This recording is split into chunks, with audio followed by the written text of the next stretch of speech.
الحمدللہ رب العالمین والصلاة والسلام علی سید المرسلین اما بعد اعوذ باللہ من الشیطان الرجیم بسم اللہ الرحمن الرحیم الصلاة والسلام علیک یا سیدی یا رسول اللہ وعلی آلک و اصحابک یا سیدی یا حبیب اللہ الصلاة والسلام علیک یا سیدی یا نور اللہ وعلی آلک و اصحابک یا سیدی یا خاتم النبیین۔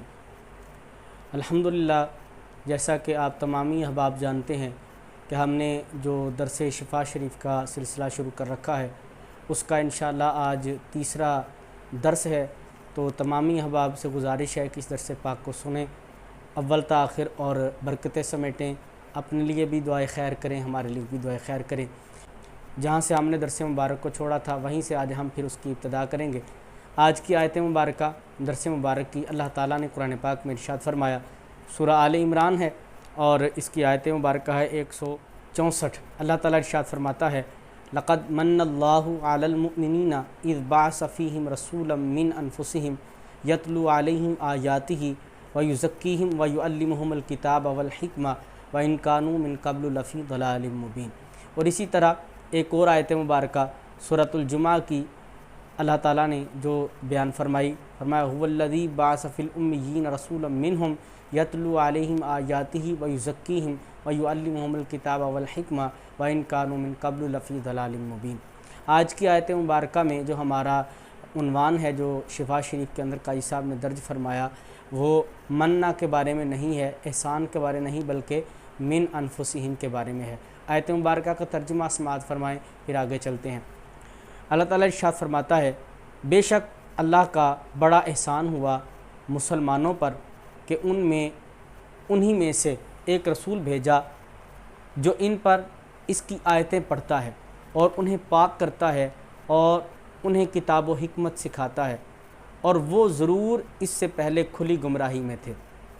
تو اس آیت مبارکہ میں جو آج کا ہمارا بالخصوص عنوان ہے، جس کو قاضی صاحب نے ذکر فرمایا، وہ ہے لقد من اللہ علی المؤمنین اذ بعث فیہم رسولا من انفسہم۔ من انفسہم کے عنوان پر قاضی صاحب نے اپنی کتاب شفا کے اندر بحث فرمائی ہے۔ حضرت علی المرتضیٰ شیر خدا کرم اللہ وجہ الکریم، آپ نے نبی پاک علیہ الصلوۃ والسلام کی بارگاہ میں عرض کیا، یا رسول اللہ صلی اللہ علیہ وسلم، من انفسہم سے کیا مراد ہے؟ اس کے بارے میں ارشاد فرمایا تو حضور صلی اللہ علیہ وسلم نے ارشاد فرمایا، نسباً و سحراً و حسباً لیس فی آبائی من لدن آدم صفاح کلھا نکاح۔ فرمایا میرے آبا و اجداد میں آدم سے لے کر اب تک زنا نہیں ہوا، بلکہ سب کے سب نکاح سے پیدا ہوئے۔ ابن کلبی رحمۃ اللہ تعالیٰ علیہ فرماتے ہیں، اسی عنوان پر بات کرتے ہوئے فرماتے ہیں کہ میں نے حضور صلی اللہ علیہ وسلم کی 500 امہات کے حسب و نسب اور ان کے حالات کے بارے میں دیکھا، پڑھا، میں نے ان کو جانچ پڑتال کی، تو فرماتے ہیں میں نے ان میں نہ زنا پایا اور نہ ہی زمانہ جاہلیت کی رسمیں پائیں۔ سبحان اللہ۔ حضور صلی اللہ علیہ وسلم فرماتا ہے من انفسہم، تم ہی میں سے رسول بھیجا۔ ہم نے پچھلے جو ہمارا درس تھا، ہم نے اس میں یہ بات واضح کی تھی کہ حضور نے فرمایا کہ مجھے میرے قبیلے، میرے نسب، میرے رشتہ دار کے سارے لوگ جانتے تھے کہ میں اللہ کا رسول ہوں۔ تو اسی کو ملحوظ خاطر رکھتے ہوئے کلام فرمایا کہ فرماتے ہیں میں نے، ابن کلبی فرماتے ہیں میں نے جانچ پڑتال کی، میں نے حالات کو دیکھا، واقعات کو دیکھا، میں نے ان کی حقیقتوں کو پڑھنے کے بعد میں جس نتیجے پر پہنچا ہوں، حضرت آدم علیہ السلام سے لے کر حضور صلی اللہ علیہ وسلم تک، حضرت اماں حوا سے لے کر حضرت آمینہ رضی اللہ تعالی عنہما تک، میں نے سارے سرکار کے شجرہ نسب کو دیکھا ہے۔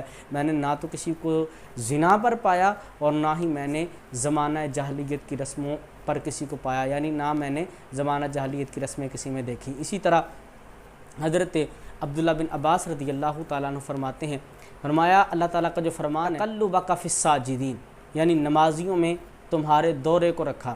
اب یہ تقلبک فی الساجدین کی تفسیر میں فرماتے ہیں، فرمایا یہ تقلبک فی الساجدین سے مراد حضور علیہ الصلوۃ والسلام کی پشتیں ہیں، یعنی ایک سجدہ کرنے والی پشت سے دوسری سجدہ کرنے والی پشت میں، پھر اس سجدہ کرنے والی پشت سے، پھر اگلی سجدہ کرنے والی پشت سے۔ فرمایا اس کا معنی یہ ہے، اللہ تعالیٰ فرماتا ہے من نبی الی نبی حتی اخرجتک نبیا، فرمایا اے محبوب ایک نبی سے دوسرا نبی، دوسرے نبی سے تیسرا نبی، حتیٰ کہ میں نے آپ کو اس نبوت کی لڑی میں سے ہی پیدا فرمایا۔ تو یہ نبی پاک علیہ الصلوۃ والسلام کے حسب و نسب کے متعلق ہے۔ اللہ تعالیٰ نے کتنا خوبصورت سرکار علیہ الصلوۃ والسلام کا حسب و نسب بیان فرمایا۔ فرمایا لقد من اللہ علی المؤمنین اذ بعث فیہم رسولا من انفسہم، ہم نے تمہیں میں سے رسول بھیجا۔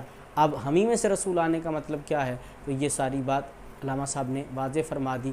فرمایا اس سے مراد یہ ہے کہ پورا عرب کا وہ معاشرہ جو حضور علیہ الصلوۃ والسلام کے ساتھ حسبی یا نسبی رشتہ داری کے اندر تھا، وہ سارے کا سارا حضور کی حقیقت کو جانتا تھا اور اس حقیقت کو واضح بیان فرما دیا. اور ایک حضور صلی اللہ علیہ وسلم کے حسب و نسب کی پاکیزگی کو یہاں پر بیان فرمایا کہ اللہ تعالیٰ نے حضرت آدم علیہ السلام سے لے کر میرے آقا صلی اللہ علیہ وسلم تک حضور کے سارے نسب کو پاک صاف رکھا. اب یہاں پہ یہ بات بھی واضح ہو جائے کہ نبی پاک علیہ الصلوۃ والسلام کے والدین کا جو ایمان ہے وہ ثابت ہے. الحمدللہ ہم حضور صلی اللہ علیہ وسلم کے والدین کو مومن و مسلمان مانتے ہیں. اور قرآن پاک کی آیت مبارکہ و تقلبک فی الساجدین، یعنی سجدہ کرنے والی پشتوں کے دورے میں. تو اس سے کیا مراد؟ اس سے مراد یہی ہے کہ نبی پاک علیہ الصلوۃ والسلام کے جتنے آباء و اجداد جو نسبی چلتے آ رہے ہیں حضرت آدم علیہ السلام سے لے کر حضرت عبداللہ رضی اللہ تعالی عنہ تک، سارے کے سارے ان کو اللہ تعالیٰ نے ایمان کی دولت سے سرفراز فرمایا، کفر سے پاک رکھا، کفر سے دور رکھا. اللہ کو حضور دعا ہے اللہ تعالیٰ ہمیں حضور کے شرف، حضور کے نسب کو سمجھنے کی، اس کا ادب و احترام کرنے کی توفیق عطا فرمائے. السلام علیکم ورحمۃ اللہ وبرکاتہ.